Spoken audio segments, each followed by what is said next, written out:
नमस्कार दोस्तों। तो आप लोग कैसे हैं? मेरे सबसे अच्छे ही होंगे। और मैंने जो कॉलर माइक कुछ दिन पहले इसके ऊपर एक वीडियो भी डाला था यूट्यूब में।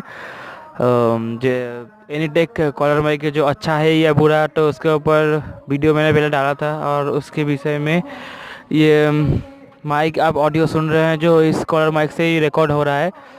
और अभी मैं फ़ोन पे ही सेल्फी मोड में ही वीडियो रिकॉर्ड कर रहा हूँ आपके लिए। तो अच्छा है बुरा मुझे पता नहीं, तो फिर भी मैं वीडियो कर रहा हूँ, डाल रहा हूँ इस कॉलर माइक को। और अभी जो वीडियो आप सुन रहा है ये कॉलर माइक के बिना ही आप सुन रहे हैं। कॉलर माइक नहीं यूज़ का है, पर गोरिल्ला ट्राइपॉड मैंने यूज़ किया है। और इसमें सराउंडिंग जो आवाज़ें है, वो जो साउंड है, जो म्यूज़िक है, आपको सुनाई दे रहा है। और अगर आपको वीडियो अच्छा लग रहा है, इस वीडियो को लाइक कीजिए, शेयर कीजिए, सब्सक्राइब कीजिए मेरे चैनल को। और बगल में जो बेल आइकन है उसे क्लिक कीजिए। और इतना ही मैं आज करने वाला हूँ।